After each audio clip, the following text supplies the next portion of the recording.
Turn up your mics. It's the C word. Hello and welcome. You are listening to The C Word, where we explore current affairs and culture. My name is Hina, and please give a warm welcome to our guest, Breeder Steve, in our continuing podcast series of Cannabis. Hi, Steve. Hey, thanks for having me. Good afternoon to you. Oh, good afternoon. That's right. How are you?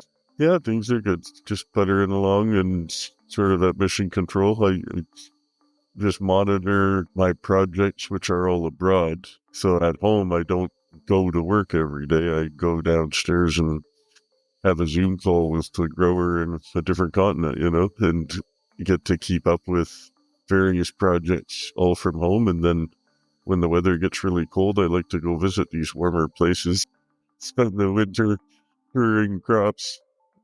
Was it mainly triggered by COVID? Well, I used to be totally hands-on. If I had a project, I was there doing it, right? And then about 8 years ago, I started to set places up that I would be there more at the beginning and then less later on. And typically, I would be maybe there for a month, home for 2 months, then away for a month and home for 2 months. Now I've picked up a couple of new places starting up, and I had a good year of really minimal traveling at this point because everything that I'd started up to then was just pretty much self-sustaining at that point. So the new ones that are coming up are in Africa, and really keen to get over there and do a 2 degrees north of the equator in Ghana and another one in Morocco, which is quite a different climate than Ghana. So those will be really interesting complementary breeding stations, So the one in Thailand's at 17 degrees north. So that's a different climate there as well. And you can really develop, well, there's different plant types that are happier in different climates, of course. And to focus on those in situ is really ideal. Of course, some people think cannabis is, stronger now than it ever was. It's not true. There may be more availability of it, but it really hasn't changed that drastically at all. I mean, 20, 30 years ago, there were still people smoking as good as anybody is today. They haven't changed that much, and probably longer, Do you find that when you partner up with people in different parts of the world, what they ask of you is different? Or, so for example, your grow in Ghana, is that for the local market? Or? Well, it's a brand new market there, and they're still establishing all the guidelines, but predominantly we're expecting license number 1 any day, like virtually any day. And it may not be number 1, but it should be in the first wave of them any day right now. So they don't have a local market per se, defined. They smoke lots of weed there, and it's highly illegal, and people get like 7 years for smoking a joint and stuff. So they've got a lot of room to improve on their, human rights and cannabis culture, let's say. But the focus for them is medical export, presumably, But in addition, people that had invited me to join the company setting up that's what their focus was, is they wanted to make, pharma grade export product like APIs and whatnot. And that's fine. But I said at the same time, you do yourself a great service to have in-house breeding program to, climatize the best of the best and isolate chemotypes and things like this. But at the same time, that can be a great ROI is investing into your breeding program and doing genetics business as well, whether that's licensing out improved clones or new seeds, or custom production for other breeders, because we'll have lots of space there to work. So if people, if other breeders say, hey, I've bred this, I'm selling seeds like crazy, but I can't make 100 kilos of seed in my little place, they can subcontract that to us, and we'll give them, world-beating rates to do mass production of seed, because I'm happy. But you got to realize in the seed market, it's kind of like the wine market almost, how vast it is. You got your $2 chuck to your, century-old Petrus or something that's over the top, right? I mean, but the price of a kilo of hemp seeds to the farmer might be $2. So that's like 50, 60,000 seeds if they're medium-sized seeds. So that's $2. Wholesale feminized seeds, they're about $2 a seed, right? Whereas retail, they might be $10 or $20 a seed.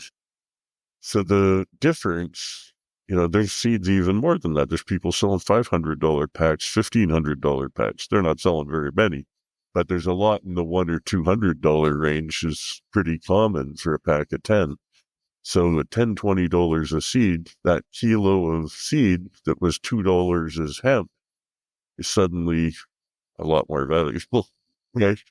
They're $2 a seed. It's a huge difference, right? It's like 6 figures. If you're allowed to produce it openly and you don't have to hide it in a basement with lights and all that, if you can do open tunnels and stuff or field seed, even if you're doing one pollination at a time, you could have multiple females receiving as long as you want one type of pollen in the areas for field seed. But if you're doing them in tunnels too, you can have a little more surety that you're filtering the incoming air and your neighbor's pollen from 10 miles away and slipping into yours, So in a field, you can't control that. So, but doing seeds at scale, at an agricultural scale, makes them much more affordable when most of the competition's at a horticultural scale.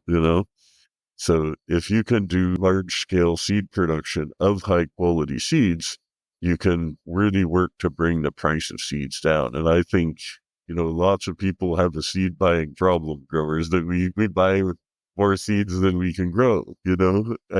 Lots of growers will got a refrigerator full of seeds that they'll never get to because they've only got a little closet at home, but they're totally collectors and they just like order, oh, that looks awesome. Sometime I'll have to make some space and grow that.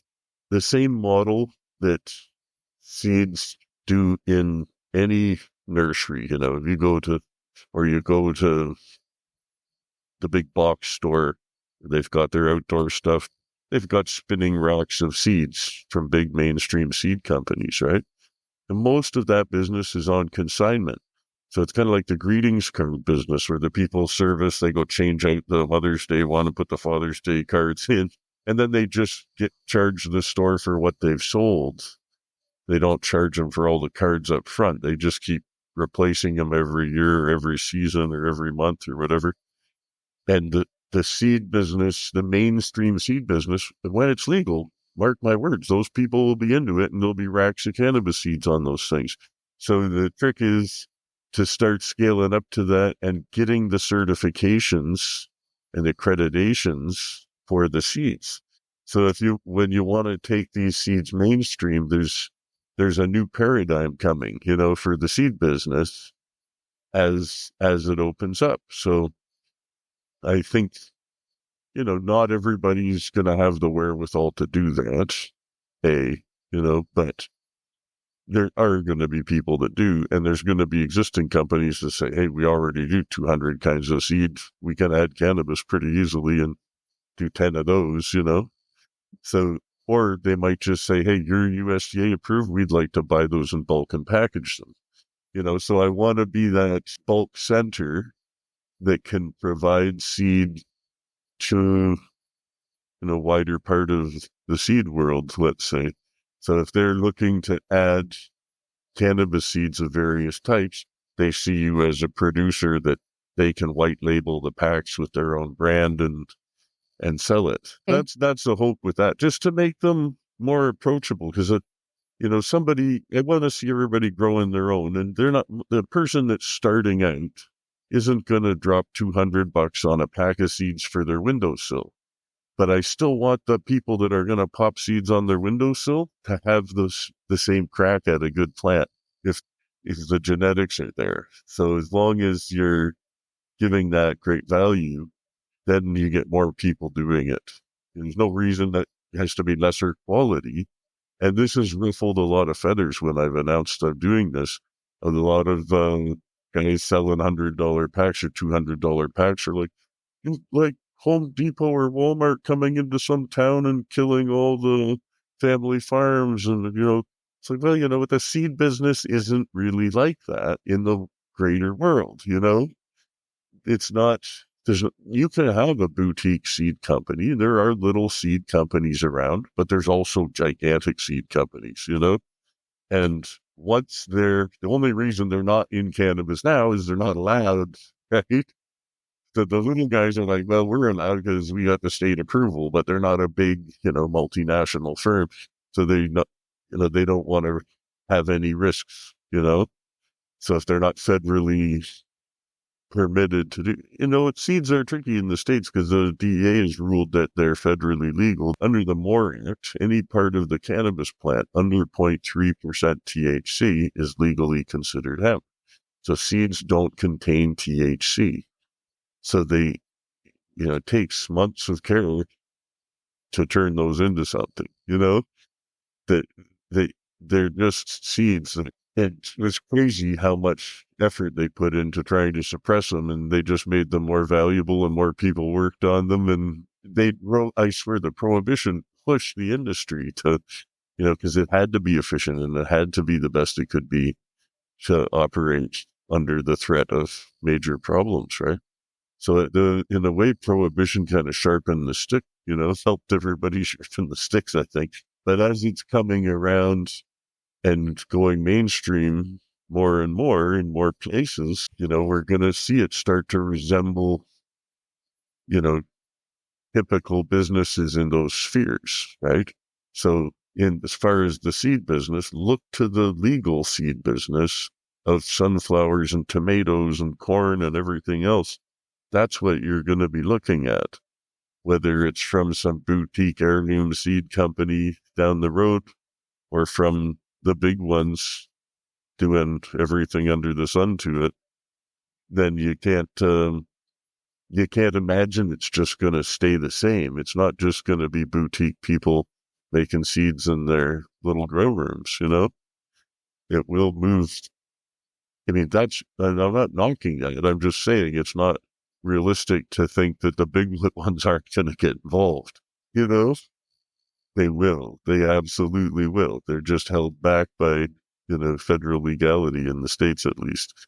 And in other places like Canada, where it's just not even viable to be a cannabis seed company because they got $1 a seed excise tax, not counting the sales tax and everything else. But I think in the States, they're going to turn a corner, hopefully, on the banking, because just for the safety of the people in the shops that are getting held up, like, they'll let people play with cards, or pay with cards. It's just crazy that they have to be subjected to the cash business, Legalization is supposed to make it safer, and if it was a black market, it would just be a cash business. But then you get the Al Capone type of violence because it's a big cash business and there's big sums of money laying around.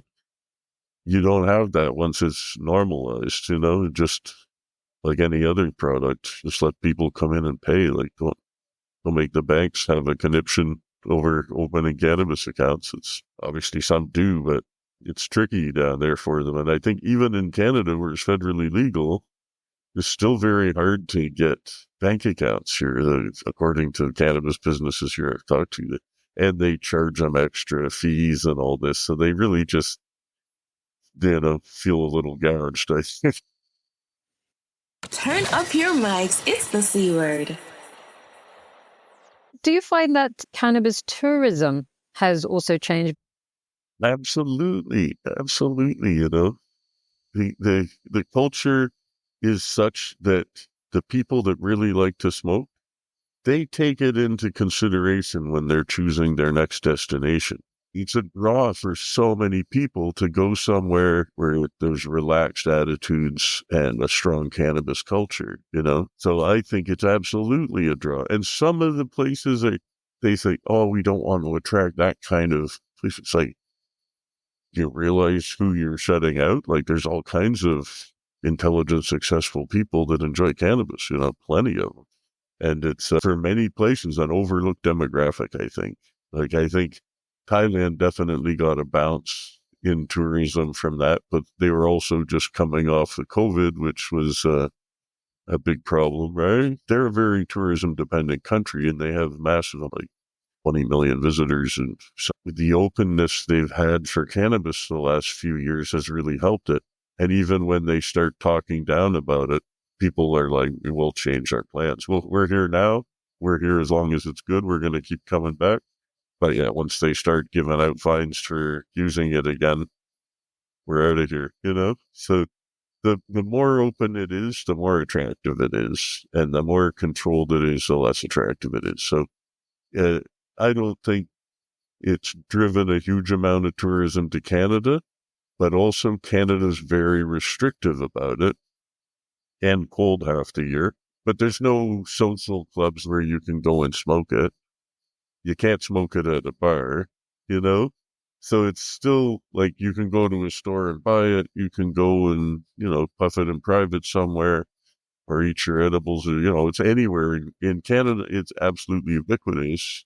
So that's nice, but it's still people want to be able to sit down in a room full of other people rolling joints and smoking them. And they've added lounge licenses in California and that, but I don't think they've got them. It might, may have happened by now. I know there's been talk about it. I'm just not sure if anybody ever got one. I think that will add to the feeling. Like when you go to Amsterdam, they've got coffee shops. They've had far right Christian government for a long time that's really tried to crack down on it, make it more, and they have made it more difficult. Like even They've just restricted driving, it. yeah, Yeah. even just to grow equipment's illegal. So they've really pushed it underground harder, but they've still got the coffee shop models, but they've started introducing a legal coffee shop model rather than a tolerated one. Like the original ones were tolerated and they got sort of a grandfathered permit that would die with them kind of thing so that they couldn't pass on the license easily or sell the business and that. So there was that. This was years ago. I haven't been to Holland in quite a while and kept up with it, but I do know that they've opened up. I don't know, a dozen or half a dozen legal coffee shops, or they're just starting to open anyway. And there are a limited number of licensed growers there now. So they do have a model in place for legal production and legal sales, but most of it is still just the old shops, right? And they're going by the old ways of doing things, which was they couldn't have more than 500 grams in the shop. So they had, offices nearby packed to the gills and then somebody running the grams back into the shop as fast as they sell them. You can only buy from local suppliers. I mean, you can't buy from. So yeah, theoretically, but of course they have Indian hash and Moroccan hash and Nepalese hash and Pakistani hash, and Lebanese hash. It's all imported, they have Sure. local flour, but they usually have some imported flour too. Like, so they might have Jamaican or Ghana flour, even there's African flour shows up there. Wherever you have the diaspora, their weed usually follows. It's an interesting thing. So Amsterdam's a very cosmopolitan, multicultural city, much in the way that London is, not on the scale that London is, but it's also, the Dutch have been around the world the same as the English and colonized places. And then they've got the people coming back from the former colonies and it becomes a big mixing pot. And, and that is nice to see, that, I think the world has to come together, a little more and more just without being able to dictate to each other. That's just collaborate with the people you get along with. Good enough. Doesn't matter where they're from.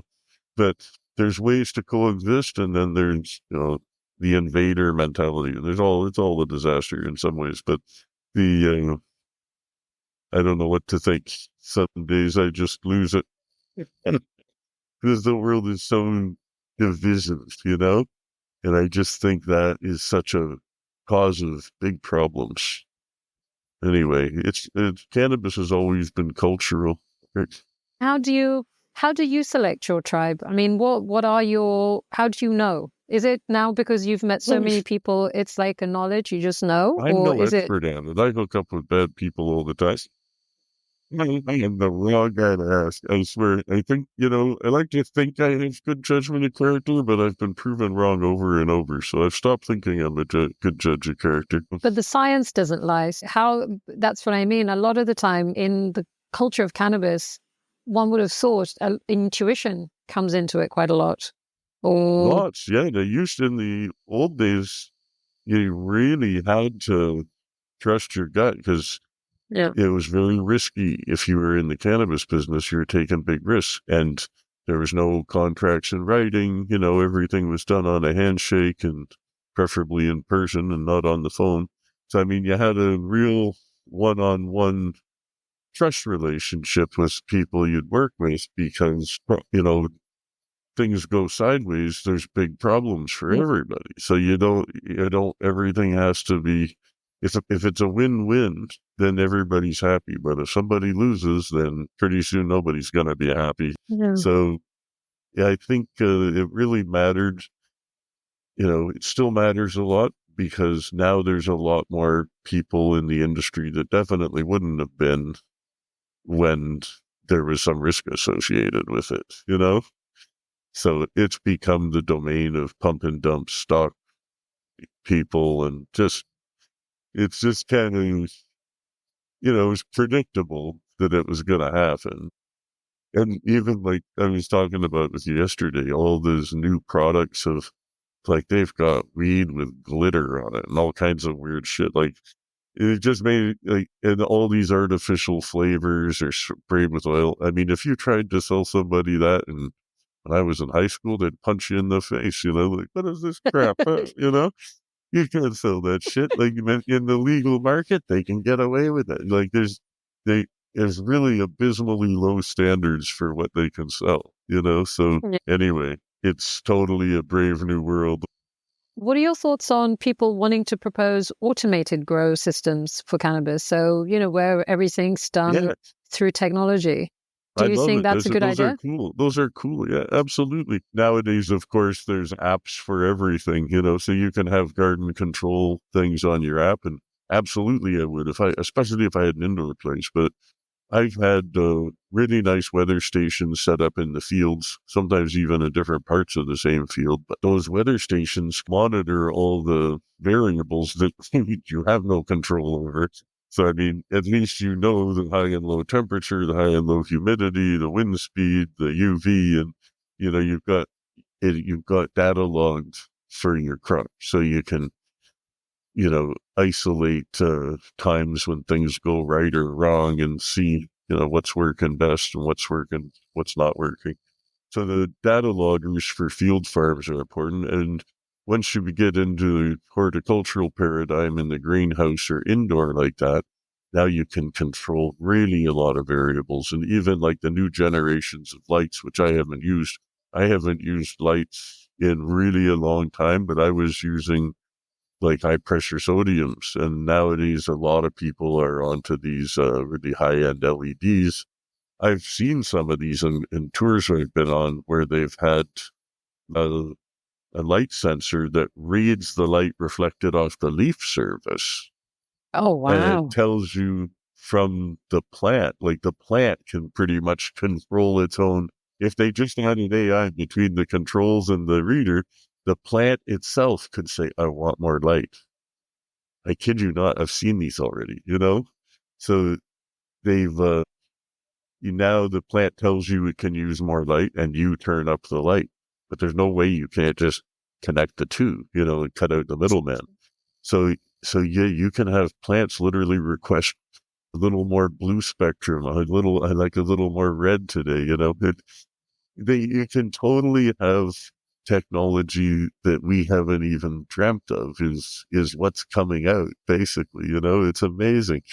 The obviously it's no big deal to control the temperature of the air or the water or to raise or lower the pH if you have a hydroponics system, or aeroponics or aquaponics. but you can really have a lot of monitoring, and you want to see a lot of variables and you want them logged and tracked and graphed.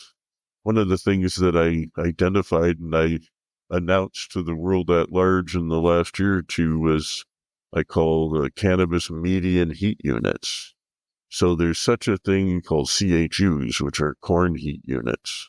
And then for grapes, for wine, they talk about degree ripening days.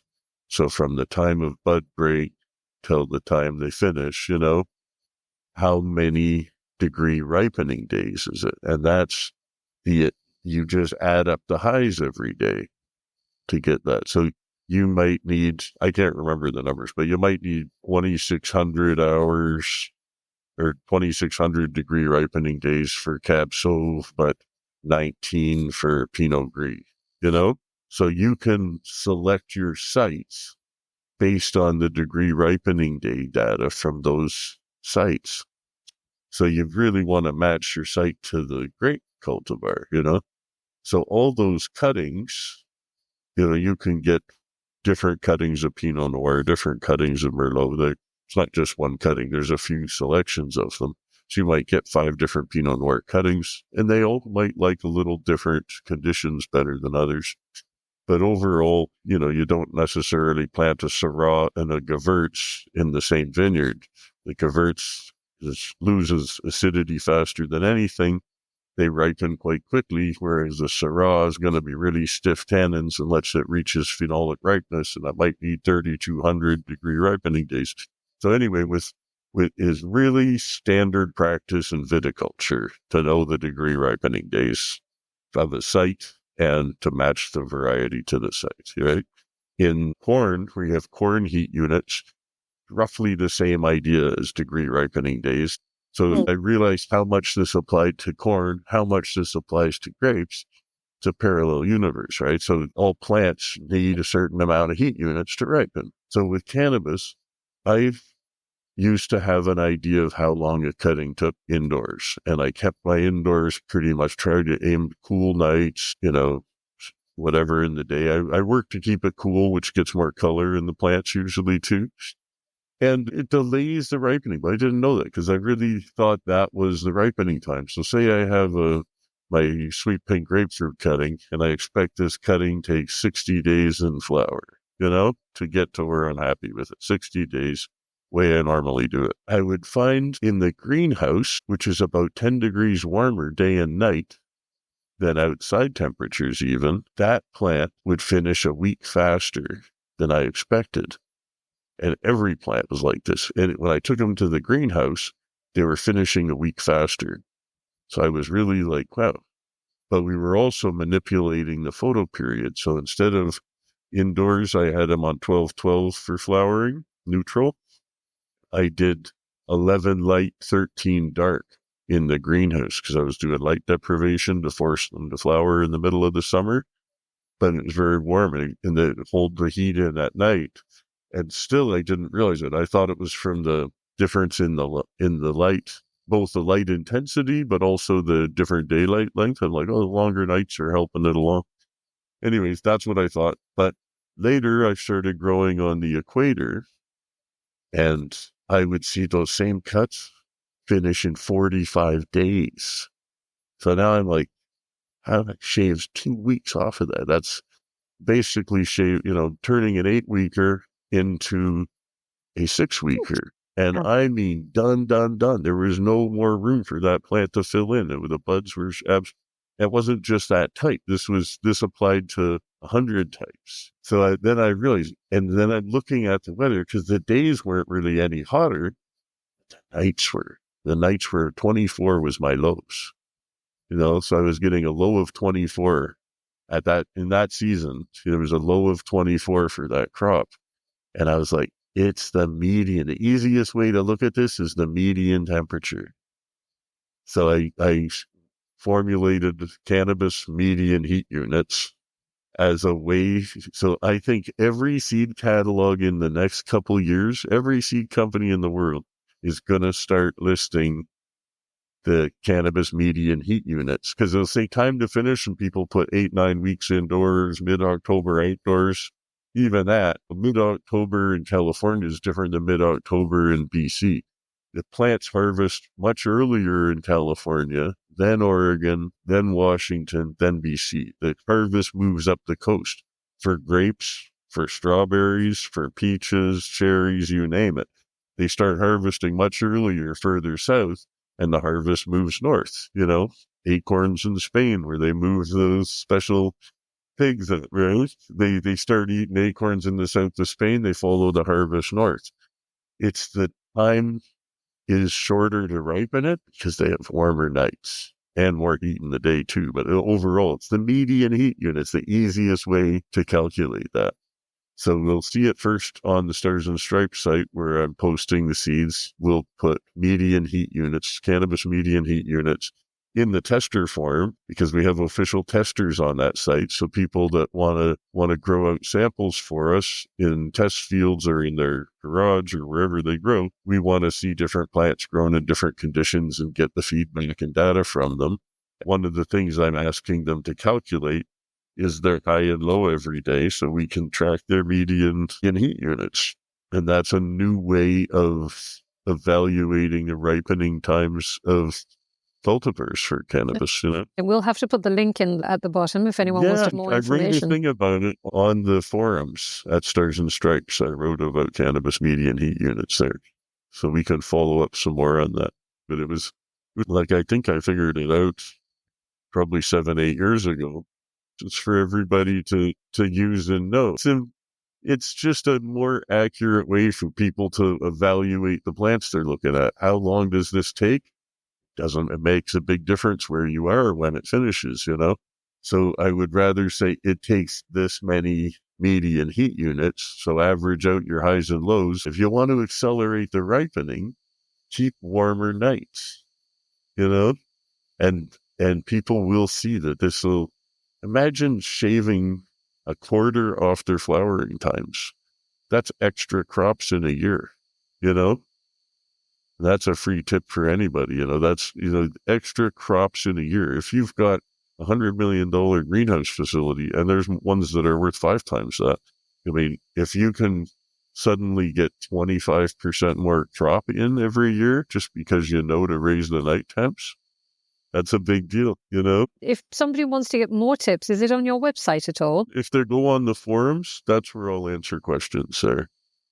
We have, there's a Spice of Life section on the Stars and Stripes forum. So in the Spice of Life section, that's where I'm trying to keep an eye on the rest of it too, because, it's my forums too. So anywhere on the forums, you can ask the question, just tag me to make sure I know about it. Or just go in the Spice of Life forum, so I'm sure to get a notification. Turn up your mics. It's the C word. With the upcoming festive season, what gift ideas does Breeder Steve recommend for growers? Oh, that's a good question. I think growers always like to get seeds, and they're really nice and small, easy stocking stuffer. But also, if they're puffers, do they like dabbing or do they like rolling joints more? Because if some people like dabbing, some people don't like dabbing. But if they like dabbing, if they don't have a cold start banger, I would get them a cold start banger. And if they're getting into extracts and maybe using a dab straw or something, they might want a dab straw if they don't have it. But also, I would say get a little rig with the cold start bangers. A lot of people sort of move from those to what are called the terp slurpers, but I prefer my cold start banger to the terp slurp. Not to say I'd turn down a terp slurp, but yeah, that's just sort of for custom use stuff. Or if they haven't got into making hash, but they want to get into making hash, you can look at some good dry sift equipment or some water hash equipment. There's 2 ways to go as far as that's concerned. Or if they already make hash, but they don't make rosin, maybe you should get them a little rosin press, for the grower on your list, and that'll see more rosin in your life. And really, almost everybody likes rosin. You never get a total consensus in any community on anything probably, but in cannabis is quite divided over extracts in that there's people that absolutely love rosin and especially live rosin. and they won't smoke flower, they won't smoke hash, and they won't dab extracts made with solvents. But really, if you make the extracts with solvents really, really well, I think they're just as good. There's nothing wrong with them. But I only know like one or two people in the world that don't really like rosin. Most people try a really excellent rosin and they're like, it's delicious, you know? I know a couple guys that are kind of snobby about rosin because they think that the pressing screen gives off something or, they'll have some issues with it that, personal preference.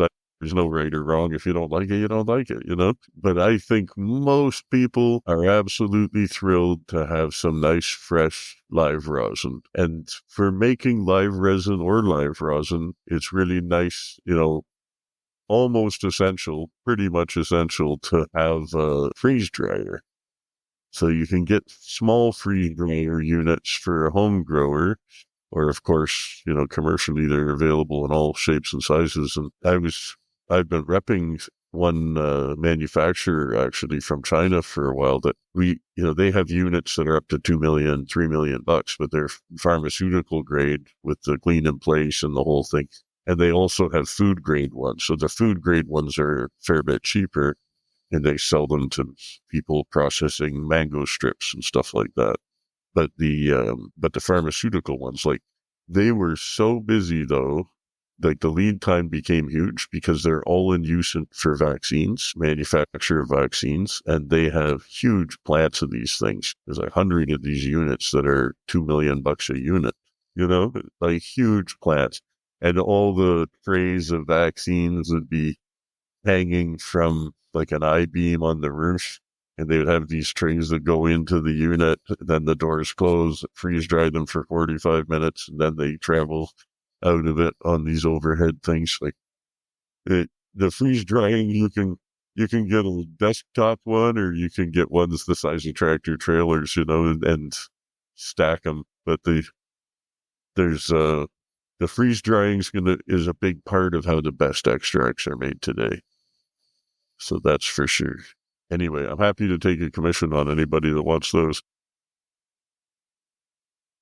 Coming to you direct from the UK. Banking reform is needed to allow the banks to service these companies, but I can't tell you anything about the status of it. I mean, overdue. That's what the status is, overdue. Do you think we'll see more of an anti-cannabis stance because I think we were reading that at a federal level, I think the marijuana policy wasn't really moving forward. Well, it was stagnating for sure. The Democrats always said they want to do something about it, but they never really did. And if they did, they were just looking at doing Schedule 3, which just hands it off to Big Pharma, basically. And nobody in the cannabis community is asking for Schedule 3. But it's not ideal. There's a good chance the Republicans will do the same thing and just hand it off as Schedule 3 as a gift to pharma companies. But there's also voices in the Republican Party that are speaking out for complete descheduling. But the Republican Party itself is not totally united on the issues, let's say. So I think there's basically the three camps there where you've got the pro-trim, keep it illegal, keeps our private jails full. We got the highest incarceration rate in the world. Go America, and then there's the other crowd in the middle going, let's sell it off to our cronies and as a Schedule 3 gift, which nobody in the consumer side really wants to see. And then you've got the third camp, which is still probably outnumbered, but they're going, just deschedule it to like the day before it was prohibited. That was nothing, just deschedule it. And that's it. That's all they have to do. It's not rocket science. They really want to make it more complicated than it needs to be, but there's a good reason for that. They're mostly, the government's always seeking benefit for itself and its cronies, So England's a prime example of that, right? Well, you mentioned that, in Canada, that, only 4 plants are allowed. And I remember thinking to myself, that's 4 more than the UK. Yeah, but that's not even in every province. Some provinces still, like Quebec and Manitoba, and I don't know which other ones, but they prohibit homegrown.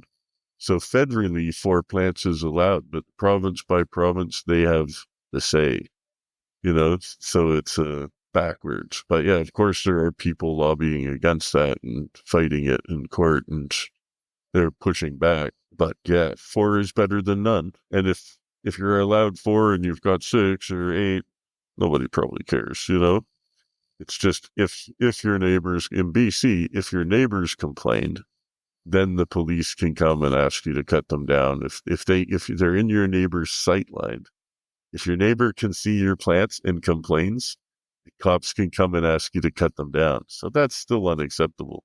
You know, it's just overbearing. But on the other hand, you got to look at it like the cops don't care anymore. It's a nuisance to them to get cannabis calls. I think they're just kind of like, aren't we over this? Aren't we done this already? I think even financially, we were talking about this yesterday, that, post-COVID, when business was, so many different sectors were losing money, it was an environment where even public retail, it made a lot. I knew people working in the industry in Canada that were in cannabis sales, and they're, promote certain brands and go shop to shop and deliver samples and whatnot. You had an exemption to travel for work in certain industries, and cannabis sales was one of those. So, yeah, the people that worked in cannabis were considered essential workers. So they were able to fly around and rent cars and go visit the shops in all the towns and do their routes because they were considered essential workers. And the sales were through the roof because they were allowed to be open. Like liquor stores could be open, cannabis stores could be open. They were considered essential services. So it's a long way from being prohibited a couple of years ago to being considered an essential service, Yeah. That's a nice change. That was beautiful to see that they're saying, hey, cannabis is an essential service. Okay. I get behind that, Everything is pointing to that direction, culturally, economically, that cannabis is an essential service. Yep.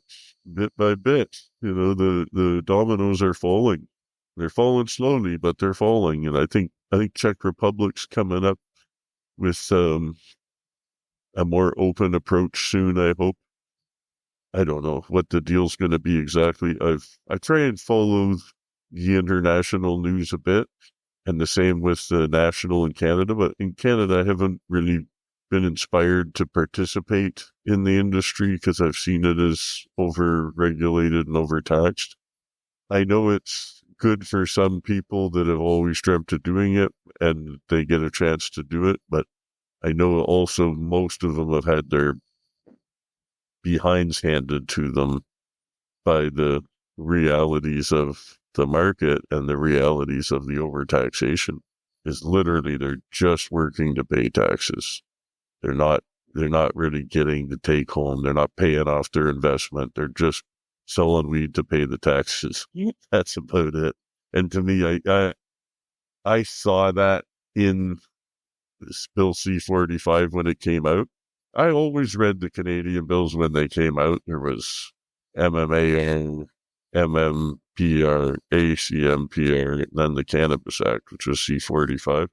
And C-45, I didn't even read the whole thing. I got about halfway, 2/3 of the way. I said, this is broke by design. This is just going to suck for anybody that goes, I'm going to get it. They don't have, I won't say they don't have a chance. I think there's a couple of small ones that are doing really high grade and they're doing it themselves. And they've, it's three buddies that are doing well. You hear 3 guys, but they don't have an office full of lawyers and marketing people and all this. They're just putting out killer quality and people are snapping it up. But if you've got mid-range products and you're relying on marketing, which is heavily restricted as well, to, move a consumer packaged good, you pretty much have to be absolute top shelf to compete. If you're at the bottom end of the market, then you're competing on volume, and you're hoping, if you make $1 an ounce, that's okay if you're selling 1 million ounces a week or something, right? So, but they're not, so they're really, struggling, and most of them are just losing. Even if they have big sales, their overheads just swallow it up. And then anything, if you include the taxes, especially, then there's just nothing left, right? So I, I do have some sympathy for the people that are in that position, because it's not that the government changed the regs and added more taxes. That's what they were going to be from the time you signed up. Your math just wasn't on. You thought you could make that work.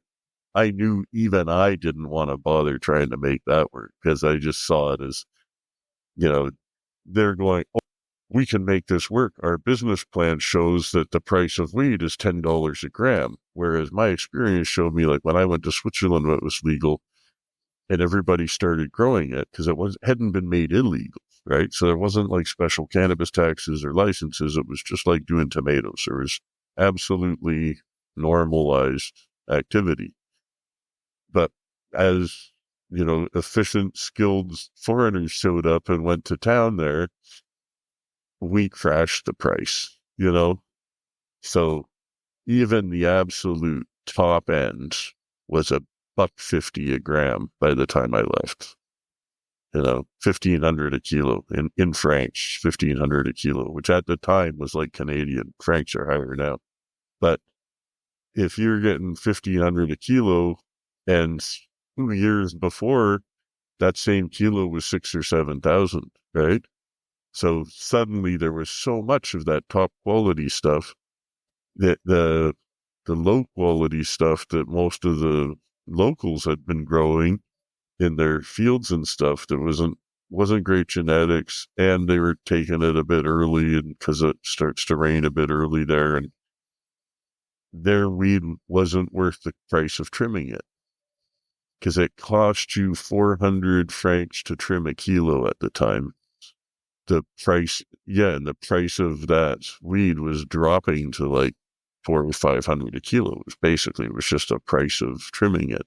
So there was no point in them growing anymore, because there was a couple of people with greenhouses there, myself and other people, that were growing really top end genetics and growing them at scale, and with nice, nice soil, nice fert, really proper looking pot. And I was the first one doing light deprivation in that area, at least in the that I knew of in the Italian side. So with light deprivation, you force them to flower earlier. And in the middle of the summer, the sun's a lot better to flower, because normally they don't flower until the fall. So for me, in the middle of summer is when the prices of cannabis are traditionally the highest, because a lot of indoor places shut down because it's too expensive to run the air conditioning to cool the lights while it's hot out. In the winter, it's no problem, but in the summer, people go, I just shut down for the summer. So all of a sudden that, top shelf indoor disappears from the market in this, the last batches are sold in the spring, early summer. In the middle of summer, the prices of cannabis are really high because all the indoors gone. And if I'm doing light deprivation, I might start pulling tarps on those greenhouses on the 1st of June. And by the middle of July, I'm starting to pull out crops. So, and they look like frosty green indoor pot, it's never been rained on, it's been totally pampered, and people look, well, that's fantastic pot. That's so exciting. And they're so happy to get it. So I was able to move, greenhouse crops at the indoor prices, and the people were totally happy to buy it. But nobody ever asked me this. I never said, hey, this is from my greenhouse. Nobody ever asked. They just went, wow, that's amazing. But how much is it? They're like 6,000, which is a good price for it. They'd be like, okay, they'd buy 10, And then a week later, they call it, hey, was that? Did you grow that in your greenhouse? I said, yeah. It's like, well, greenhouse was only 1,500. It's not supposed to be that much. It's because it's for a greenhouse. I said, you didn't ask me. You just love the pot, Doesn't matter where I grew it. How good is the quality? You bought the quality.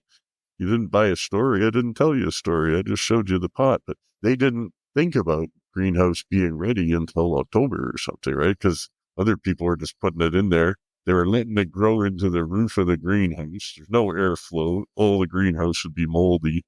So I just saw some absolutely poor practices when I got there. But I knew exactly what I wanted to do is 3 crops a summer out of that greenhouse and keeping them really flower them 15 centimeters tall and then flip them over and then they maybe grow to a meter, not even a meter, they would be finished. But you have lots of airflow in a greenhouse environment or indoor. You've got to have that air turning over a lot and you can't have more than 25% of the cubic space full of plants. 3/4 of the cubic space has to be empty air. If you grow weed right into the roof, it's all going to mold, you know? So you've got to just have really good airflow, short, quick crops. You only get a canopy where the light penetrates about this much. So if you grow really big plants all summer, you're growing all of that timber for nothing. You don't get anything for that. They're still only going to have 45 centimeters of solid canopy, really good quality flower. So there's way more sensible to grow more short crop, and get them in and out. Have the next ones ready to plant the day you're cutting those ones, and boom, just efficiency. So once you start doing it right, you can pull off absolute premium herb that everybody's really happy to have in the middle of the summer. Obviously, in the U.S. and in Canada, places where people have been pushing the envelope longer, light depth is better known.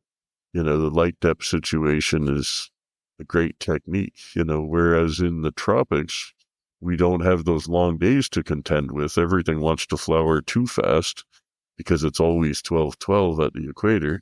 So we have light supplemental light. So instead of light depth, we do up north, we do light sup down at the equator. And that light sup might just be a light coming on for half an hour at midnight. And they don't have to be grow lights. They just have to be bright enough that the plants register their presence and it keeps them from flowering. So it looks like a Christmas tree farm with all the light bulbs strung up in it. And we've even done some that were like soccer field style, where we had the big lights on posts around the field putting into it. And then we have the lights come on. And that way the plants will stay in a vegetative state and keep getting taller. And then to flower, we just turn the lights off. So we give them some supplemental light just to keep them from flowering and to remain in vegetative state. And that's the trick to growing hybrids on the equator that aren't acclimatized. Once you've acclimatized plants and preferably crossed them into some native types, the native types don't need that, of course, because they've evolved on 12-12. Their thing isn't that they're waiting for 12-12 to flower. It's just that they take a really long time to flower, right? So you can have your modern hybrids. They typically grow 3-month cycle, like 4 weeks veg, 8 weeks flower. That's kind of a, rough idea for the typical indoor hybrids that are the modern genetics standard, let's say. Whereas the tropical stuff, it can take 6 months, 8 months, 10 months, and I hear some going even over a year. But basically, I would consider everything that takes like 6 to 10 months in that other category. And those don't need light. They'll still grow 2 or 3 meters tall with no extra lights, but it just takes them that long to flower. Different plant. Turn up your mics. It's the C word. Have you written a book, Steve? No, I used to do some articles. I can and I should. I've been told I should 100 times and thought to do it. There are definitely people that like listening to me, and that's why I keep saying yes to doing these things, because people listen to it and say, hey, I learned something from that, or I like to listen to you. that keeps me doing more, you know. There'll always be your haters, you know. As soon as you've got people that love you, you got people that hate you instantly, you know. It goes without saying. But you do it to spite them that I'm still here, drawing breath. And then the people that enjoy listening to me, hopefully they enjoy this. Thanks for coming out, you know. Yes, absolutely. And thank you so much, Steve, for taking time out and speaking to us. Always a pleasure, Hannah, anytime. There's always more to learn. So we'll include some of the links that you mentioned today below. So everybody stay tuned for updates on the C Word for upcoming episodes with Breeder Steve. Please don't forget to subscribe, and so you'll never miss an episode. And as always, Steve, your support helps us grow this community. So thank you so much. My pleasure. Have a great night. Sending lots of love. Until next time. Thank you, Steve. Bye. Take care. Turn up your mics. It's the C Word.